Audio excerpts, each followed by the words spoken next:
Você paga imposto, né? Todo mundo paga imposto. Mas você acha que paga muito? Paga pouco? Acha que cada setor da sociedade está pagando o que deveria? São muitas perguntas, mas sabia que tem gente discutindo exatamente essas perguntas no âmbito da política? Por causa disso, no Conexão OAB de hoje, a gente fala sobre a reforma tributária, com o advogado Ricardo Delfim, que também é professor universitário, trata desse assunto, dos tributos do Brasil, e hoje vai falar com a gente sobre esse assunto. Obrigada por ter vindo aqui até a Câmara nesse momento de tantos cuidados que a gente está tomando, mas para falar de um assunto importante, né? Obrigado, Carol. Primeiro eu gostaria de agradecer ao OAB, ao presidente Nuno, agradecer o convite da Câmara Municipal para poder efetivamente discutir um assunto que acaba refletindo diretamente na vida de cada cidadão, de cada pessoa que trabalha, que paga impostos, que é um assunto importante. Sim. E a gente conversou um pouco antes de montar essa pauta da entrevista de hoje e ela vai ser dividida basicamente em duas partes. Primeiro, o contexto, né? Porque pra gente, desculpa aqui ajeitando a minha máscara, melhor ajeitar do que cair, né? Porque primeiro a gente precisa entender o que são os tributos, o que são os impostos, para depois falar da reforma tributária. E aí eu trago um dado interessante, né? Tem um site na internet que calcula quanto o brasileiro paga de imposto todos os anos. Ele chama Impostômetro. Até o começo de setembro de 2020, a gente já tinha pago mais de 1 trilhão, 350 bilhões e mais uns tantos de milhões de reais. Isso que a arrecadação ainda caiu por causa da pandemia, né? Então esse valor realmente é muito? O brasileiro paga muito imposto ou isso é uma visão um pouco distorcida por causa desses valores altos? Então, na verdade, quando a gente fala em imposto, né, assim, tecnicamente falando, é equivocado, porque assim, imposto é só uma espécie de tudo aquilo que a gente paga, né? Quando a Constituição estabelece esse sistema, que em direito e na própria Constituição chama de tributo, ele envolve uma série de cumprimentos que nós temos que pagar ao Estado, né? Então, o impostômetro, na verdade, deveria chamar tributômetro, porque ele envolve as contribuições sociais, ele envolve as taxas, ele envolve os impostos, envolve uma série de pagamentos que nós fazemos ao Estado. A primeira coisa que a gente tem que pensar é o seguinte: o Brasil é um pretenso Estado bem-estar social. O que significa o Estado bem-estar social? Nós temos um sistema público de saúde, nós temos uma série de prestações públicas de saúde que são, entre aspas, gratuitas. Só que não existe nenhum serviço gratuito, né? Não existe nada que você faça que não tenha um custo. Então, se você vai ao serviço público de saúde, esse serviço público de saúde custa, porque você tem a estrutura, você tem um médico, você tem um enfermeiro, você tem toda uma estrutura de atendimento. Essa estrutura custa. Esse dinheiro necessariamente sai desse 1 trilhão e alguns bilhões de reais que nós somos obrigados a pagar todo mês, todo dia, em cada compra que nós fazemos, isso nós somos obrigados a pagar. O pagar muito ou pagar pouco, para o tipo de sociedade que nós temos, eu até acho que é um pagar muito. Por outro lado, nós temos uma sociedade extremamente carente, que necessita desse dinheiro exatamente para cumprir, para que o Estado cumpra essa função social que ele existe, né? Que são os serviços. Então, nem todos podem pagar plano de saúde, nem todos podem pagar escola, nem todos podem pagar uma segurança para ter na sua casa ou viver num condomínio fechado. Então, você tem esse custo do Estado. A questão que envolve se muito ou pouco é difícil porque é gasto. Aí é uma opção política. Sim. Né? Passa a ser, embora a gente tenha dentro dos orçamentos as chamadas receitas obrigatórias, saúde, educação, saneamento, o resto é uma opção mais ou menos política. E desses valores, né, desses 1 bilhão, 1 trilhão e alguma coisa, a gente tem que ver também que vários já têm destino certo, né? As contribuições sociais, ela tem um destino certo. As taxas têm um destino certo. A única coisa que não tem destino certo é o imposto. E a hora que a gente soma, acredito que o imposto é o que a gente menos paga. De todas essas exações, o imposto é o que menos se paga. E para a gente tentar entender também, né, essa questão do pouco, do muito, né? Eu li também que entre os países com maiores impostos, tributos do mundo, né, o Brasil é o que oferece o pior retorno com serviços à população. Então, será que é aí que está o problema dessa percepção, um dos problemas? Eu acho que é o grande problema. Na verdade, assim, existem vários estudos, eu poderia citar aqui alguns artigos falando sobre isso, que eu acho que não é a nossa finalidade, mas ninguém gosta de pagar em lugar nenhum do mundo. Essa falsa ideia de que na Suíça se paga feliz imposto é mentira. A questão é a percepção. A questão é a percepção. Acho que a principal questão nossa é a percepção, é você pagar e não ter o retorno, ou não perceber o retorno, né? O retorno efetivo. E aí existem alguns dados que dizem exatamente isso. Quem mais precisa é quem menos tem o retorno. O retorno é muito maior para uma camada da população mais abastada, com obras, com saneamento, com escolas melhores, com uma arborização melhor, com um entorno melhor, do que efetivamente para aquela população mais carente, que está mais abandonada, perdão, que está mais abandonada, que é quem efetivamente mais precisa do imposto. Então, é efetivamente uma questão de percepção, inclusive em relação a todos os desvios de tudo que acontece. E, bom, você até citou, né, que onde que os impostos e os tributos deveriam ser aplicados. Então, são nesses serviços à população. E eu aproveito para tentar desmistificar ou até falar, não, é possível sim. Porque tem gente, que nem você falou, ninguém gosta de pagar imposto. Mas tem gente que fala, tem que zerar os impostos. É possível uma sociedade com imposto zero? Não, impossível. Uma sociedade com imposto zero não tem água, não tem luz, não tem saneamento, não tem asfalto, não tem funcionalismo público. Porque uma boa parte do dinheiro dos impostos, né, também é destinada dentro do orçamento a pagar funcionalismo público. Então ela não tem serviço. Você teria que ter uma sociedade sem governo.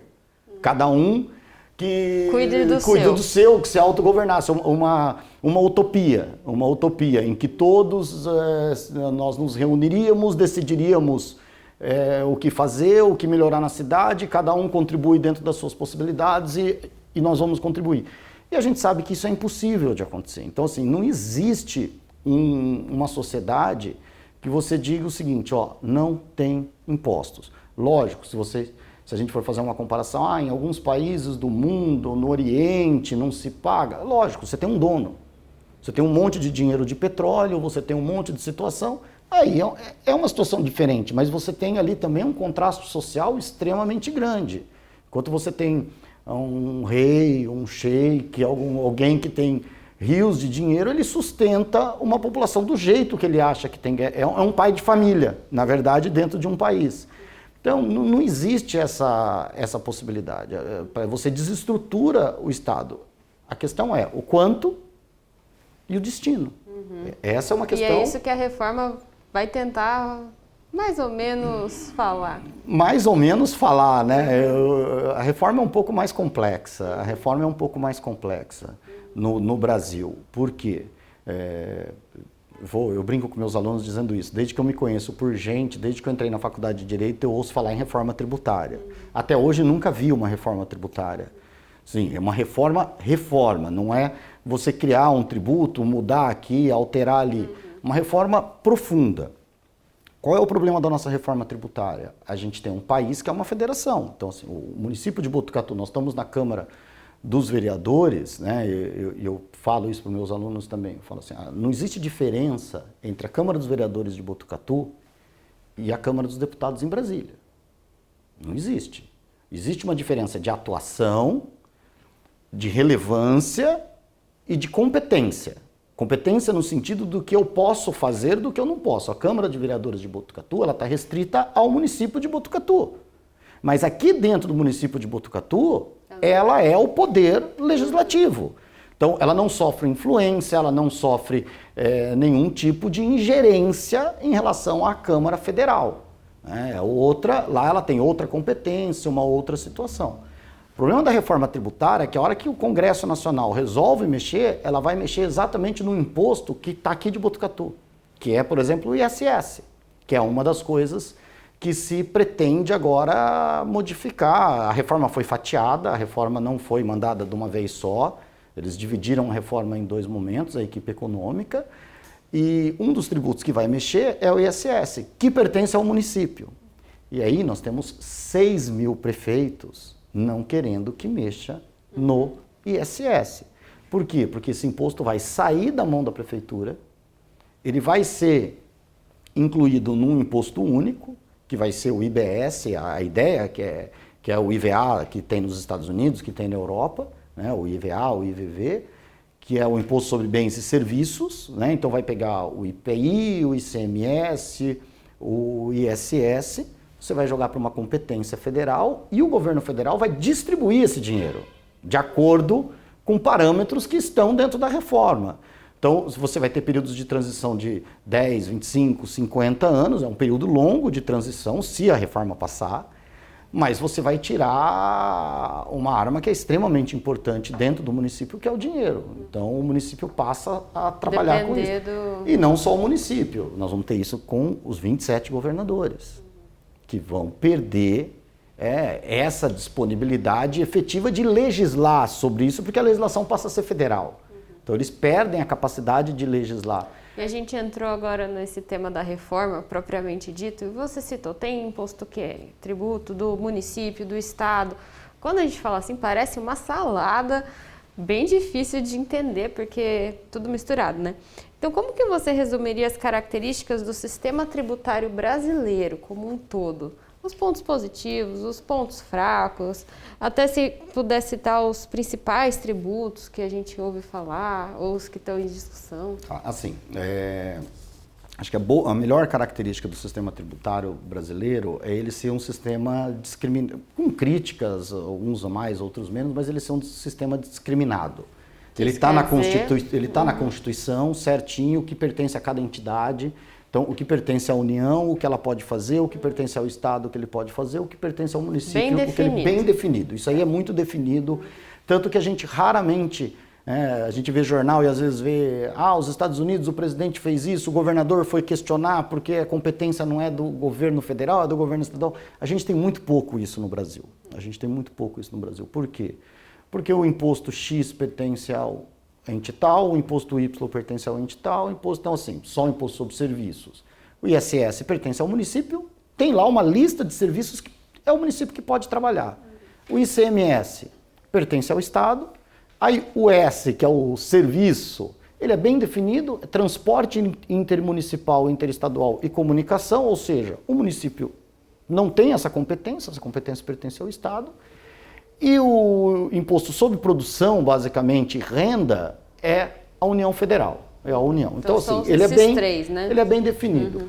As outras espécies, as taxas, é de acordo com o serviço que cada um presta, então não tem problema. As contribuições, que são todas pertencentes à União. Então todas essas que a gente fala sobre folha de salário, sobre isso, sobre faturamento de empresa, todas da União.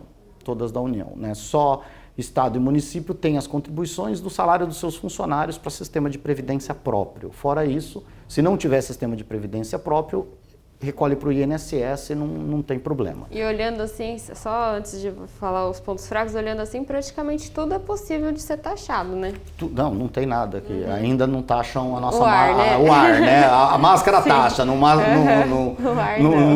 tem o ar ainda. Sim. Agora, quanto ao ponto fraco, a gente tem um problema na distribuição do dinheiro.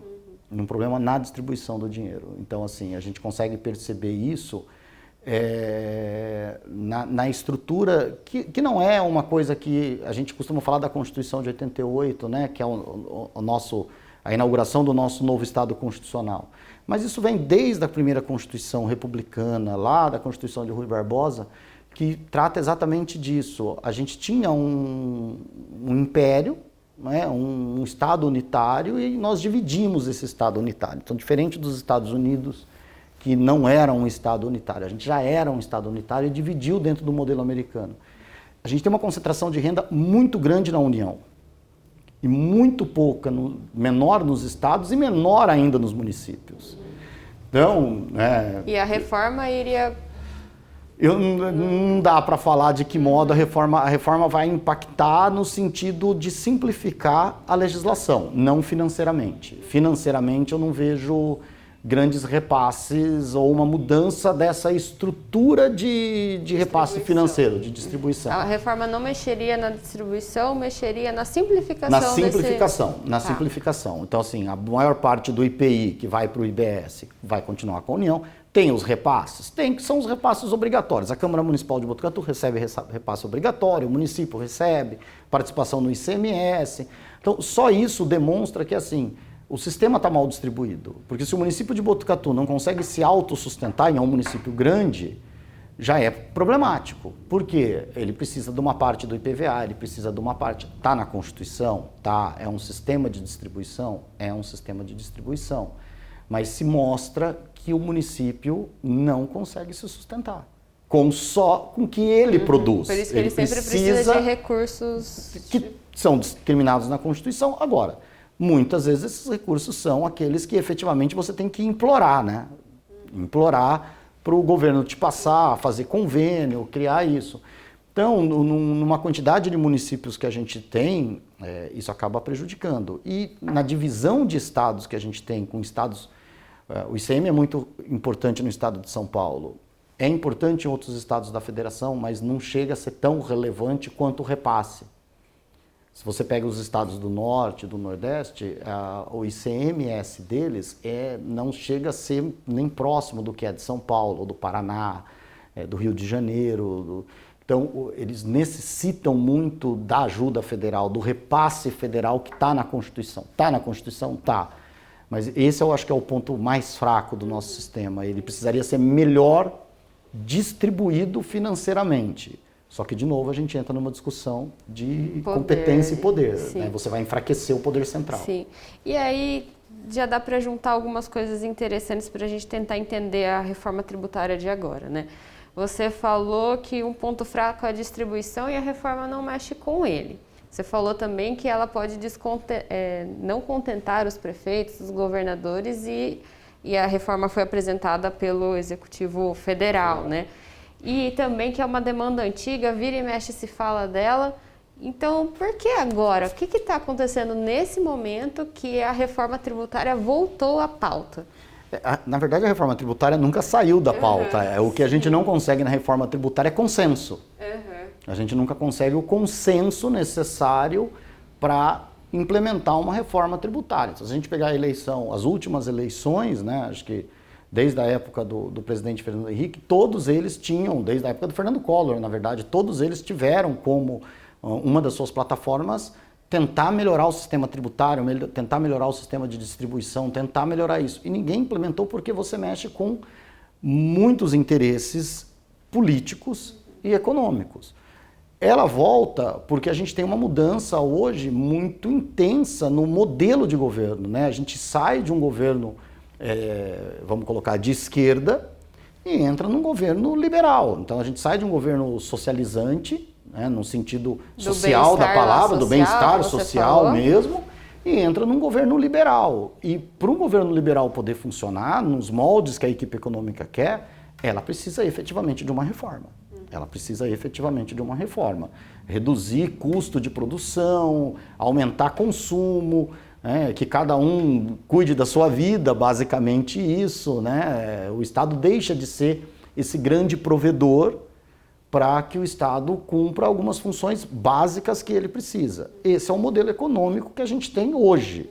Não sei se é o modelo econômico daqui 2 anos, ou se esse modelo se enfraquece com o tempo. Sim. E essa reforma que a gente está falando aqui, as pessoas comentam, que reforma é essa? Existem outras propostas? Qual é exatamente essa proposta e o que está rolando lá no Congresso? Então, a gente tem uma reforma dentro do Congresso, uma na Câmara e uma no Senado. Já no dá Senado para entender, já dá para entender a confusão também, né? ali, né? Então eles estão tentando criar meio que como diz no jargão, meio um jabuti, meio que corre aqui, corre ali e junta as duas ao final. De tudo, a reforma, sem entrar em mérito político, mas a reforma mais estruturante é a do Luiz Carlos Auli, que é um deputado, ela está bem estruturada, é a que se fala efetivamente fazer, porque ela unifica vários tributos, cria alíquotas únicas e simplifica. Então você teria uma maior transparência no que você paga. Hoje o brasileiro não sabe o que paga, não sabe, né? Eu estava dando aula esses dias, fazendo um parênteses, e mostrando exatamente isso, coloquei um cupom fiscal. O cupom fiscal fala tributos aproximados, tantos por cento. Não dá para saber quanto é. Você tem um aproximado. Por quê? Porque são tantas variáveis, são tantas situações que você tem um aproximado. Então você sabe que você paga mais ou menos numa compra do supermercado, dependendo de você comprar de 20% a 40%. Porque toda a cadeia produtiva recebe. Toda a cadeia produtiva recebe, você tem tributos diretos, tributos indiretos, então você tem ali um aproximado. Então a hora que você chega para o brasileiro e fala o que você paga efetivamente, ele só sente de verdade, o brasileiro normal, 2, imposto de renda e IPVA. Aí tem que ir lá pagar. Você tem que ir lá mesmo. E efetivamente pagar. O resto... IPTU, IPTU, também, né? IPTU, IPVA, que são bens e renda. Porque esse você tem que ir pagar.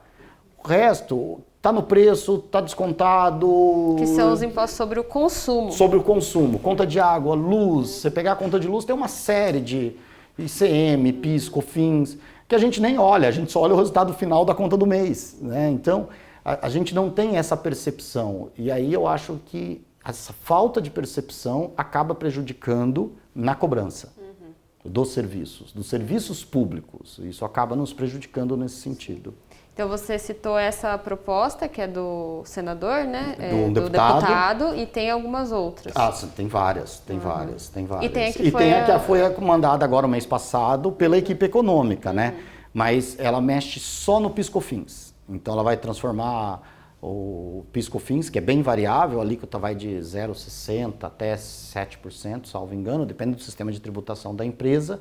Vai transformar tudo em uma alíquota única de 12%, não cumulativa, que para alguns setores da sociedade vai ser bom, para outros setores da sociedade vai ter um aumento de tributação. Então, quem tem folha de salário muito alta vai ter um aumento na tributação. Quem tem folha de salário mais baixa vai ter redução de tributação, mas ela foi fatiada, ela não foi a reforma como um todo.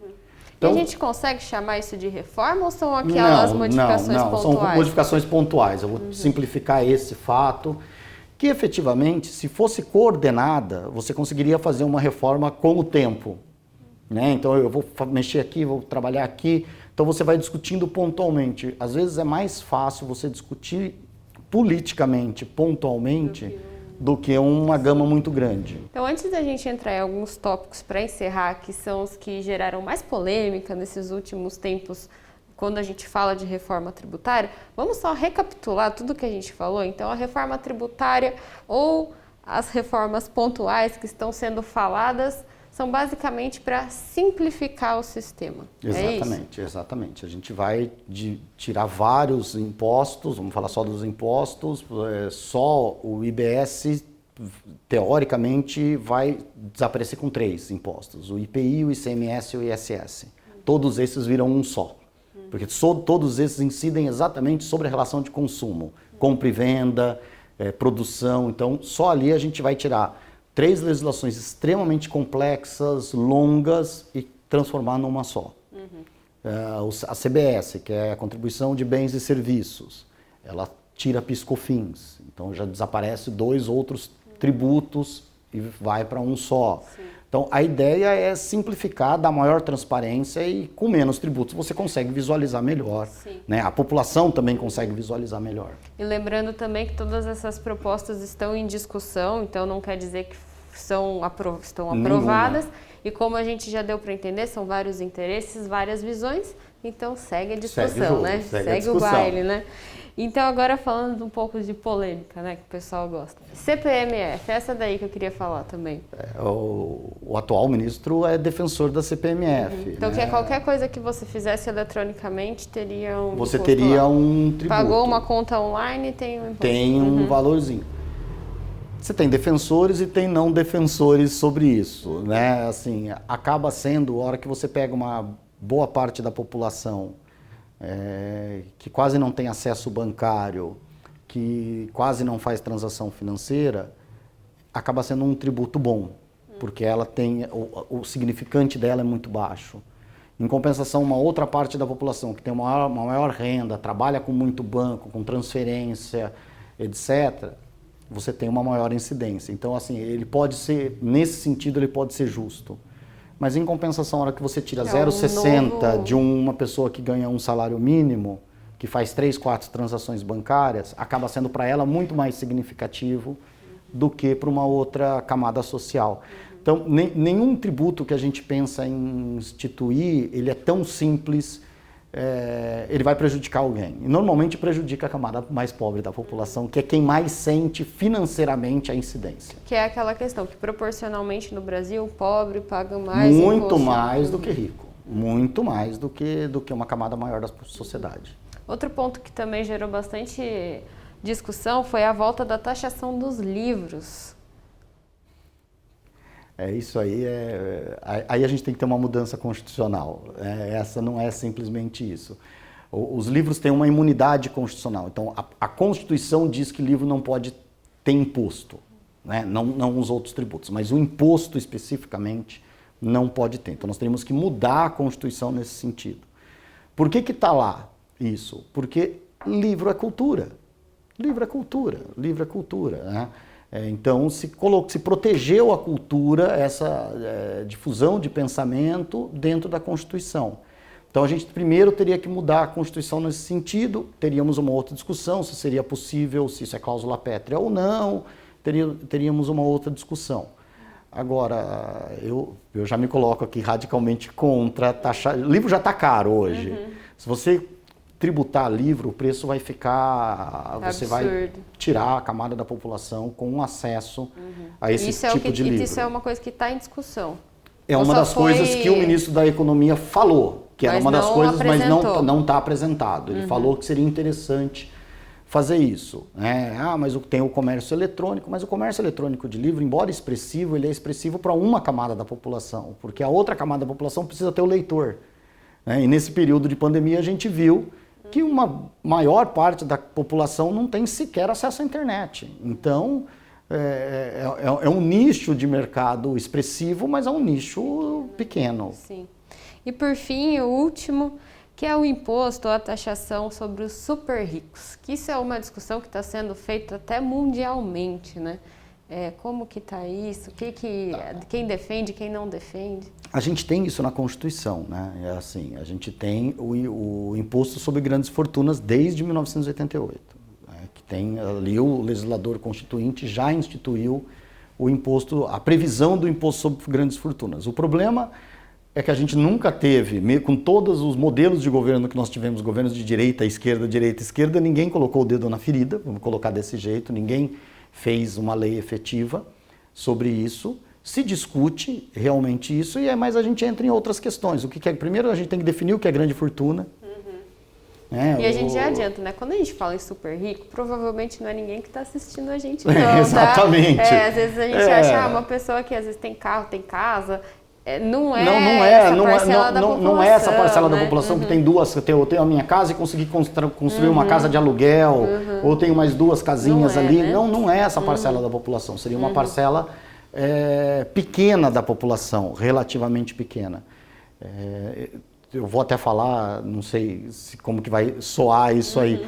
Eu acho que tem outras maneiras de você tributar que você não precisa entrar nesse mérito. Tributa bens tributa avião, tributa iate, tributa outras situações que hoje não são tributadas diretamente e que você poderia aumentar a arrecadação nesse sentido. Que são bens que são bens de uma camada da população efetiva que não é a população normal, Vamos tributar barcos, tributar lancha, Então você tributa o consumo efetivamente e você aumenta a arrecadação nesse sentido. E enfim, né? Olha quanta coisa que acho que ficou bem claro, né? São muitos interesses, muitas visões e é um sistema complexo que não é fácil também você mudar, né? Ou tentar melhorar, porque são coisas complexas, né? Mas e o cidadão nisso tudo? como que ele pode acompanhar, para a gente terminar, né? Como que ele pode acompanhar essas discussões ou até influenciar, né? Porque foi o caso, né? Teve essa fala sobre a taxação dos livros e teve uma reação da sociedade. Então, o cidadão, ele fica lá que nem um peão nesse jogo ou ele pode ser mais ativo? Ele pode ser... Acho que o que nós estamos fazendo hoje aqui é exatamente isso, né? É chamar o cidadão para discussão. Então, quando a Câmara começa a transmitir ao vivo as sessões, a Câmara Federal tem o canal dela, o Senado tem o canal dela. Eu sei que é difícil acompanhar, porque às vezes é à tarde, às vezes é à noite, as pessoas trabalham, mas o cidadão tem um papel essencial nisso, porque essa discussão reflete diretamente na nossa vida. É uma discussão que vem direto para o nosso bolso, vamos colocar assim. Então, o cidadão tem que pressionar, do mesmo jeito que ele vem na Câmara dos Vereadores, quando tem sessão presencial, pressionar, ele tem que pressionar o seu deputado, ele tem que pressionar o seu senador, o seu deputado ou o seu senador significa aquele que está lá naquele momento, não necessariamente que eu tenha votado nele. Né? Às vezes quem eu votei perdeu, mas quem está lá me representa. Então, dentro daqueles que me representam, tentar pressionar, tentar participar dessa discussão, essas discussões hoje, se você colocar na internet reforma tributária, está cheio de artigos, cheio de discussões, o texto da reforma está lá. E também poder cobrar os serviços que deveriam chegar a ele, né? Exatamente. O bom serviço tem que chegar a ele. Então, assim, isso é uma outra coisa que a gente tem que mudar. Mas é público. Não, não é público. É meu. É meu. O cidadão tem que começar a olhar o serviço não como público, como serviço dele. Esse serviço é meu. E se ele está sendo mal prestado para mim, eu tenho o direito de cobrar. Se eu cobro bom serviço para mim, o meu vizinho cobra, o serviço melhora. Agora, quando eu vou lá e falar o serviço é público, é assim porque é de qualquer um, ele só tende a piorar. Ele só tende a piorar. Então, a gente tem que começar a encarar que o que se está pagando ali é você que está pagando. Né? Não é que você tem o direito de chegar lá e destratar as pessoas, mas você tem o direito de ter um bom atendimento. Isso é aí que a gente começa a nossa cobrança. É isso aí, né? Professor Ricardo, muito obrigada pela conversa. Obrigado pelo convite, Carol. É um assunto difícil, né? É um assunto que está em pauta, então merece ser discutido, conversado. E você acompanha essas discussões e outras na TV Câmara Botucatu. Esse programa está na nossa programação, canal 31.3 da Rede Aberta, canal 2 da Claro Nest TV, também no YouTube. Então, pode acessar por qualquer um desses canais de comunicação, seja a reprise, seja a primeira vez que você está vendo. E a gente vai se encontrando por aqui para conversar e debater esses e outros temas. Até a próxima!